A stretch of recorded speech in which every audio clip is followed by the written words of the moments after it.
मैं Keshav Gupta, assistant professor, Bhagwati शिक्षक प्रशिक्षण महाविद्यालय, गंगापुर सिटी। फ्रेंड्स, मैं पिछले 2-3 दिन से आपको वीडियो नहीं डाल पाया, कुछ महाविद्यालय विषयों में इन्वॉल्व हो जाने के कारण। दोस्तों, आज से मैं पुनः आपके लिए बीएड सेकंड ईयर का सेकंड पेपर, जिसका नाम है सतत एवं व्यापक मूल्यांकन अधिगम का आकलन, टॉपिक है आज का दोस्तों सतत एवं व्यापक मूल्यांकन योजना। आपको याद होगा, मैं जो हमारा सिलेबस के अकॉर्डिंग बीएड सेकंड ईयर के सेकंड पेपर में टॉपिक चल रहा है, या इससे पहले बात करूँ, यूनिट चल रही है हमारी फोर्थ यूनिट है ना। फोर्थ यूनिट में टॉपिक चल रहा है सीसीई, सतत एवं व्यापक मूल्यांकन। तो दोस्तों, उसी कड़ी में आज का टॉपिक है सतत एवं व्यापक मूल्यांकन योजना। समझे इसके टॉपिक का अर्थ? समझे आप कि जब सीसीई भारत में आया गया तो एक योजनाबद्ध रूप से लाया गया, और दूसरा कि इस सीसी को किस प्रकार से विद्यालयों में लागू किया जाए और किस पैटर्न से लागू किया जाए, किस तरीके से लागू किया जाए, है ना। ये खास बात थी। तो दोस्तों, आप जैसे आप सीसी से पहले का पैटर्न यदि स्कूल एजुकेशन में देखेंगे, पैटर्न की मैं बात कर रहा हूँ, पाठ्यक्रम को पढ़ाना, है ना, या फिर एग्जाम लेना, मतलब मापन करना, मूल्यांकन करना। तो आप देखते हैं पहले की अगर बात सुनेंगे 2010 से पहले की स्कूल एजुकेशन में, तो आपको पता लगेगा, या आप भी उससे निकले होंगे, सामना किया होगा उस पैटर्न का, जिसमें क्या होता था कि first test, second test, third test, half yearly, फिर वार्षिक परीक्षा होता था ना। और इसके अलावा फिर केवल परीक्षा के आधार पर ही बालक का मूल्यांकन कर दिया जाता था। मूल्यांकन करके उसे अगली क्लास के लिए प्रमोट कर दिया जाता था। अब उस पैटर्न मतलब पुराने पैटर्न से बालक का वास्तविक मूल्यांकन नहीं होता था। वास्तविक मूल्यांकन से मेरा तात्पर्य दोस्तों कि उसका केवल एक पक्षीय मूल्यांकन होता था। एक पक्षीय कौन सा?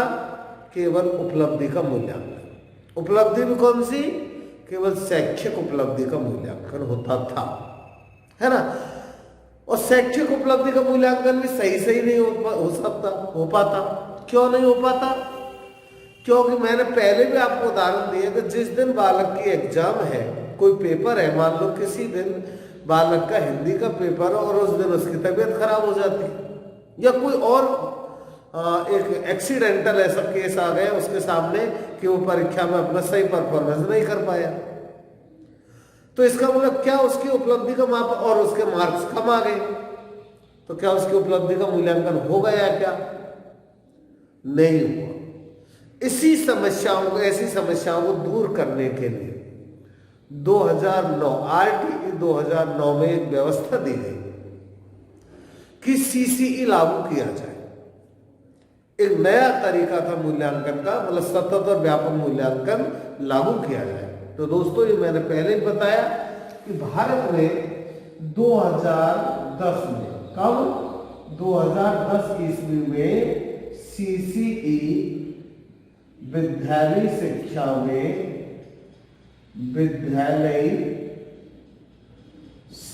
में लागू हो गया। कब लागू हो गया? 2010, है ना। अब इस सीसी के आधार पर पाठ्यक्रम निर्धारित किया गया और पूरे सत्र को विभिन्न चरणों में बांटा गया। अब वो कितने चरण थे, पाठ्यक्रम क्या था, मूल्यांकन किस प्रकार से होता था, ये सारी चीजों का अध्ययन हम आज इस टॉपिक में करेंगे, जिसका नाम है सतत एवं व्यापक मूल्यांकन योजना, है ना। Continuous and comprehensive evaluation planning. ठीक है दोस्तों, समझ में आ गया? तो हम चालू करते हैं कि योजना क्या है। तो सबसे पहले हम देखते हैं दोस्तों, इसमें सीसीई योजना में मैं एक आपको डायग्राम बनाऊंगा पूरा सीसीई योजना। तो देखो इसके बारे में पहले भी मैंने आपसे बात की थी कि सीसीई योजना अच्छे समझ लेना। एक मैं आपको बहुत ही अच्छे सीधे सरल बिल्कुल सिंपल रूप में आपको इस योजना को समझा है ना। कि सीसी में क्या था, सत्र तो एक ही होगा। जैसे मैं उदाहरण ले लूं कि सत्र 2019-20, ठीक है। अब इस सत्र को 2 चरणों में विभक्त किया गया। कितने चरणों में?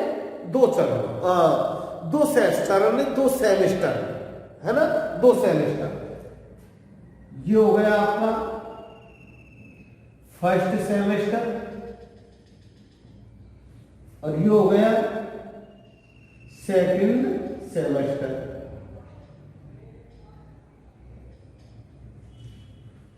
ठीक है ना। फर्स्ट सेमेस्टर माना जाता था जुलाई से अक्टूबर,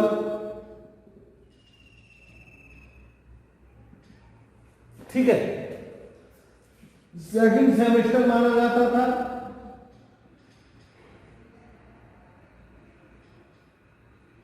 नवंबर से मार्च। क्लियर हुआ है ना। अब इस प्रत्येक सेमेस्टर को याद रखना, प्रत्येक सेमेस्टर को फिर विभाजित किया जाता था। कैसे विभाजित किया जाता था? तो ये मैंने फॉर्मेट पहले भी आपको समझाया था। FA1, FA2, है ना। FA का मतलब फॉर्मेटिव असेसमेंट, है ना। FA1 और FA2, ठीक है ना, है ना। FA का मतलब क्या बता रखा है मैंने पहले आपको?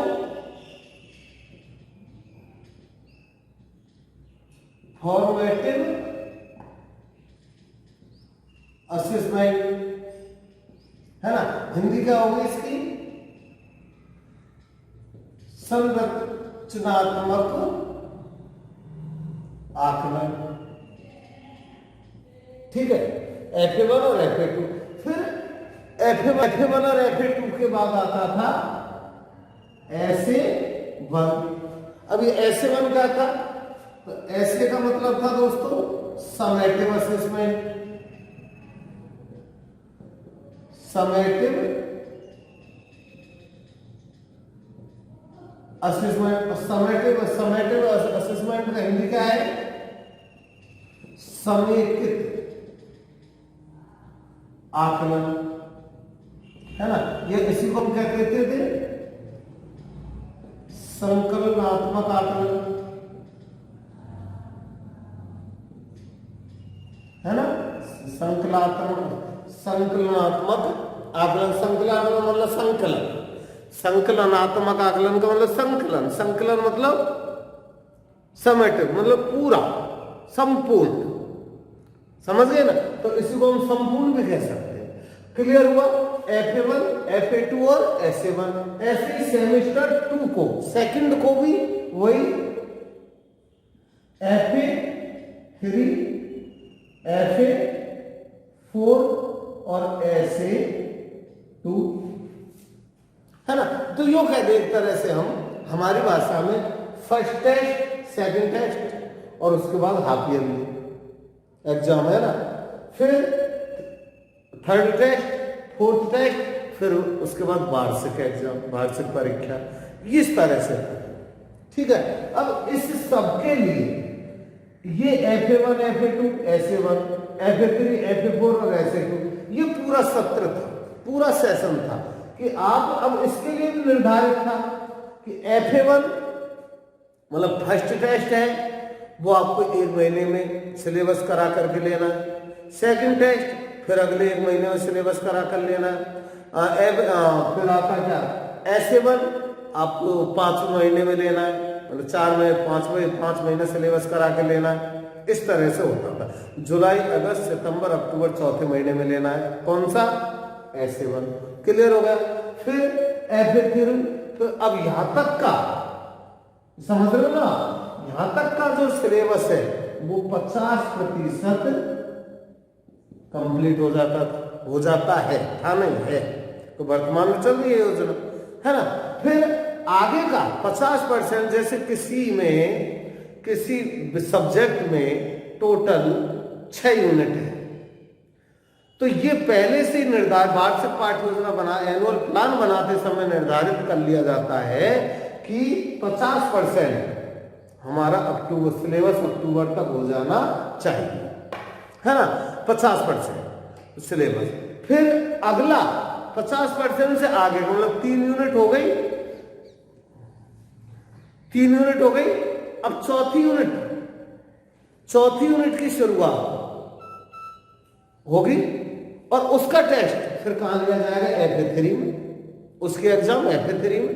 फिर अगला आगे का FA4 में, और लास्ट में होती है वार्षिक परीक्षा, जिसको नाम दिया SA2।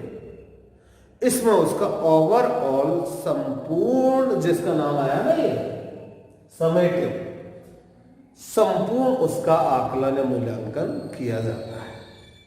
इस तरह से दोस्तों ये पूरा जो सिलेबस है, ये यूं कहते पूरा सत्र है, ये 10 महीने में विभाजित होता है। कितने महीने का माना जाता है सत्र?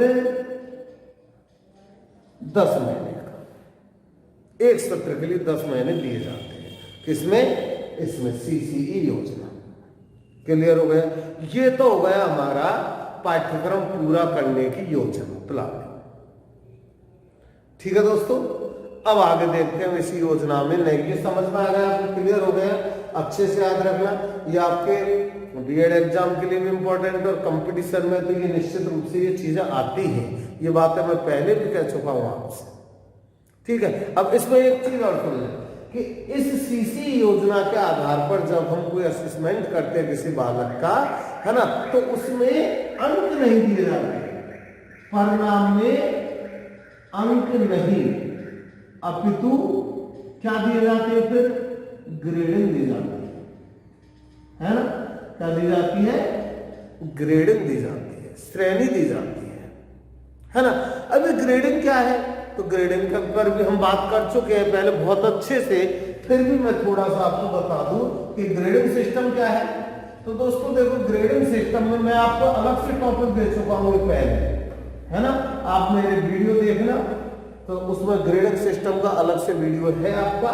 बाकी मैं थोड़ा सा आपको बता दूं ग्रेडिंग प्रणाली क्या है ना।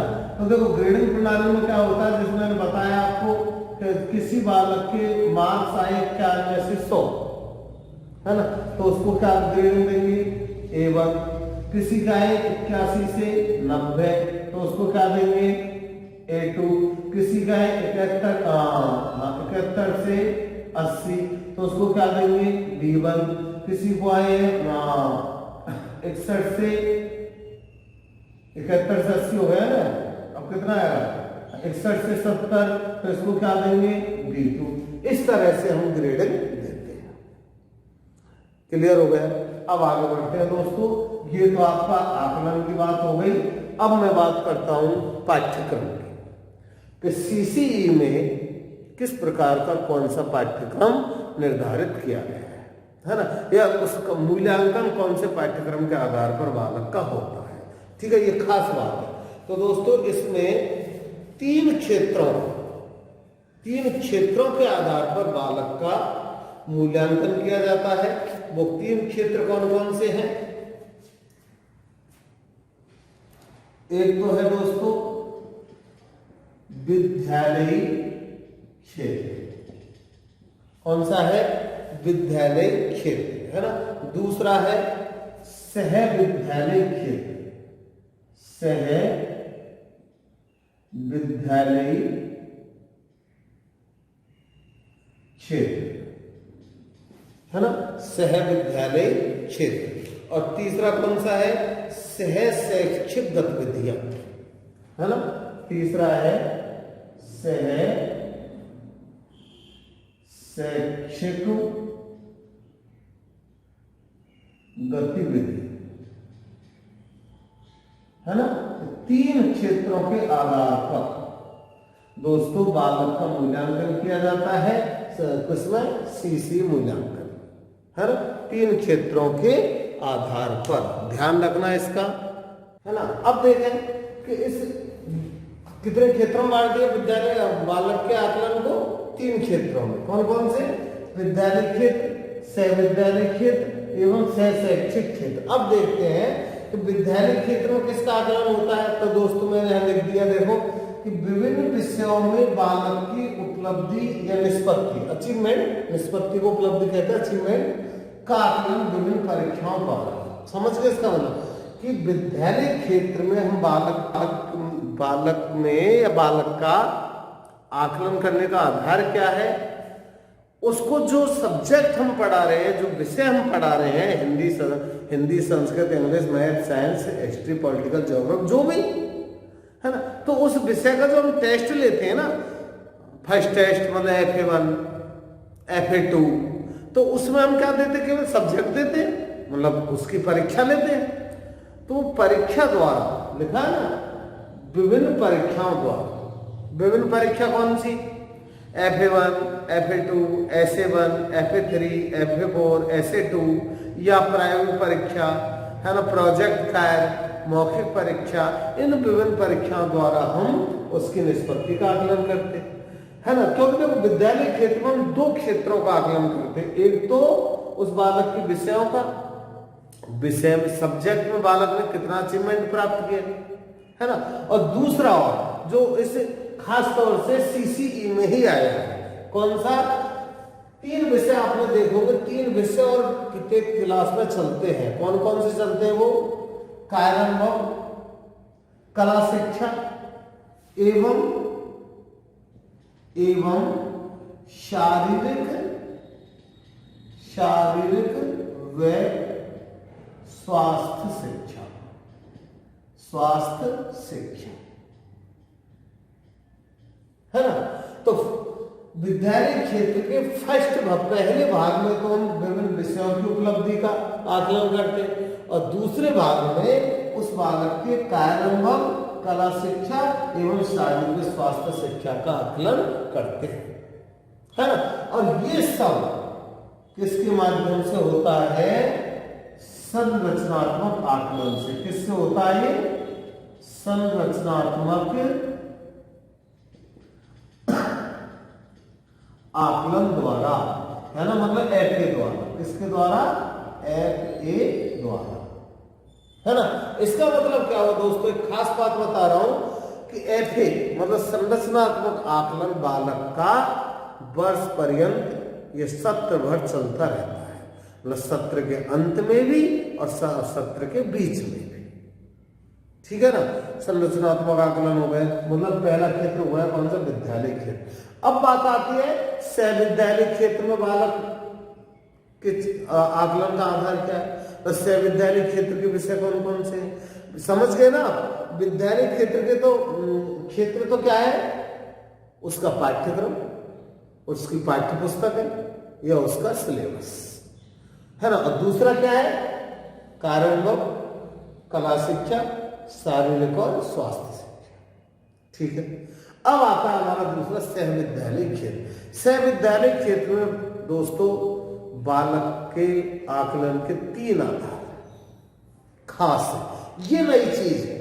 CCE में ये दोनों बिल्कुल नई चीज है। CCE से पहले इनका ये गतिविधियां करवाई तो जाती थी विद्यालयों में, लेकिन उनका आकलन नहीं किया जाता था, उनका मूल्यांकन नहीं किया जाता था। समझ में आएगा भी, आप देखें तो सह-विद्यालय क्षेत्र में 3 विषय कौन कौन से, चिंतन कौशल, सामाजिक कौशल एवं भावात्मक कौशल। कौन कौन से हैं, चिंतन कौशल,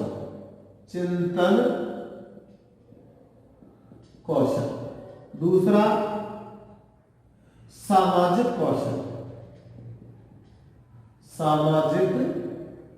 कौशल, और तीसरा भावात्मक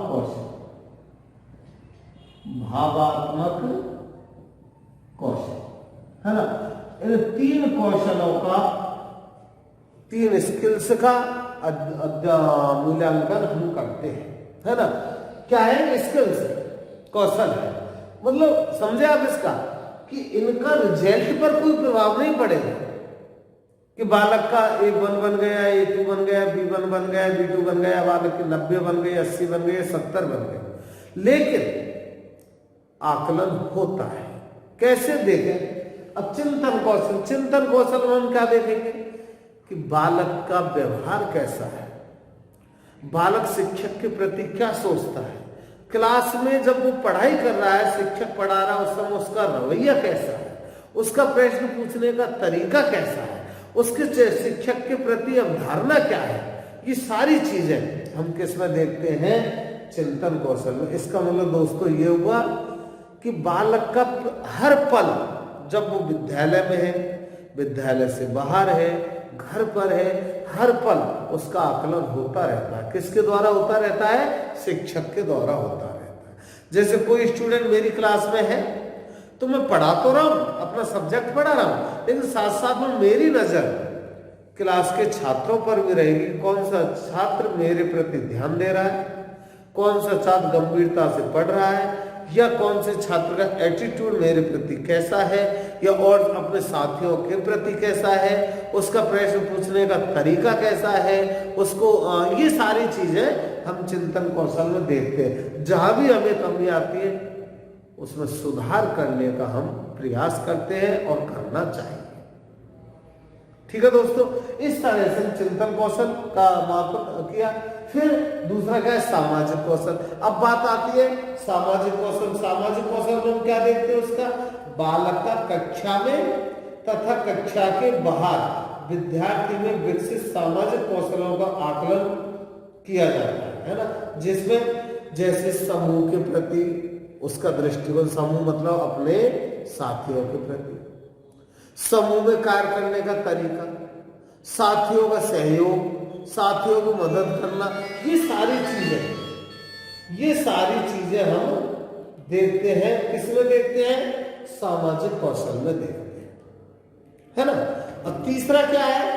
भावात्मक कौशल, है ना। अब देख लें इमोशंस, इसका भी हम डेवलपमेंट बालक के अंदर करना चाहिए, करते हैं। भावात्मक कौशल में क्या है दोस्तों? भावात्मक पक्ष में देखते हैं, हाँ बहुत बढ़िया है। होता क्या है दोस्तों, अधिकतर देखें कि बहुत अच्छी तैयारी है, इंटेलिजेंट है, लेकिन दूसरों से बातें करने में संकोच करता है, हेजिटेटेड हो जाता है। इंटरव्यू में बहुत अच्छी तैयारी करके गया, लेकिन इंटरव्यू कमेटी का सामना नहीं कर सकता, संकोच हो जाता है पैदा, है ना। तो बालक की मनोवृत्ति, बालक का एटीट्यूड, बालक के इमोशंस, बालक की भावनाएं, बालक की सोच, इस सब का आकलन हम किस में करते हैं? भावात्मक कौशल में करते हैं। ठीक है दोस्तों, 3 क्षेत्र हो गए सह विद्यालय। अब बात आती है सह शैक्षिक गतिविधियां, को एजुकेशनल एक्टिविटीज होती है, हर विद्यालय में होनी चाहिए, है ना। और खासतौर से अपने कॉलेज में तो होती है। आप जानते हो ना, देखो 2 प्रकार की गतिविधियां होती हैं, एक शैक्षिक और एक सह शैक्षिक। शैक्षिक का मतलब तो होगा पाठ्यक्रम, और सह शैक्षिक का मतलब पाठ्यक्रम से बाहर की गतिविधियां। अब पाठ्यक्रम से बाहर की गतिविधियां भी तो आए दिन होती रहती है, सांस्कृतिक प्रोग्राम, उत्सव, जयंतियां, खेल, है ना, टूरिज्म, ये सब, या फिर टूरिज्म में सब चीज आ गई। मतलब टूरिज्म का मतलब शैक्षिक भ्रमण, है ना, एजुकेशनल टूर, ये सारी चीजें क्या है? हम आए दिन जैसे भाषण प्रतियोगिता करवाते हैं, वाद विवाद प्रतियोगिता करवाते हैं, नाटक, संगीत वगैरह कार्यक्रम करवाते हैं, विभिन्न प्रकार के गेम्स होने चाहिए, है ना। ये समाज का अवलोकन करना, समाज की विजिट करना, या विभिन्न संस्थाओं की विजिट करवाना, ये सारी चीजें किस में आती हैं? सह शैक्षिक गतिविधियों। तो इनका भी आकलन हम सीसी योजना में करते हैं। ठीक है दोस्तों, तो ये आपका आज मैंने टॉपिक कराया सतत एवं व्यापक मूल्यांकन योजना क्या है, मैंने 2 स्तर पर योजना को बता दिया दोस्तों आपको। एक तो पाठ्यक्रम को विभाजित करना, पाठ्यक्रम विभाजन, हाँ एक चीज और मैं आपको बता गया कि हाफ ईयरली एग्जाम तक 50% पाठ्यक्रम मैंने बता दिया, इस तरह बताया ना आपको। इसको थोड़ा सा ध्यान रखना, करेक्ट कर लेना दोस्तों, मैंने आपको गलती से बता दिया था। मतलब 50% नहीं होता वो हाफ ईयरली एग्जाम तक है, या ऐसे टू तक 50% नहीं होता, 40% होता है। कैसे वो देखें, FA1 10%, FA2 10% और SA1 20%। कितना हो गया, 40%। ठीक है, इस तरह होता है। तो SA2 तक मतलब पहले 4 महीने तक हमें कितना प्रतिशत सिलेबस करवाना आवश्यक होता है दोस्तों, 40%। मैं इसी वीडियो में पहले आपको 50% बता गया, ये विभाजन होता है। FA1 सिलेबस का 10% कंप्लीट हो जाए उसकी परीक्षा ले लो, FA2 सिलेबस का 20% हो जाए उसकी परीक्षा ले लो, और SA1 सिलेबस का ये अब 20% तो ये अलग हो गए, बाकी का 20% आप पढ़ाए और उसकी परीक्षा लें SA1 के नाम से। तो ये टोटल कितने मार्क परसेंट हो गया, 40%। ठीक है दोस्तों, थैंक यू, दैट्स ऑल।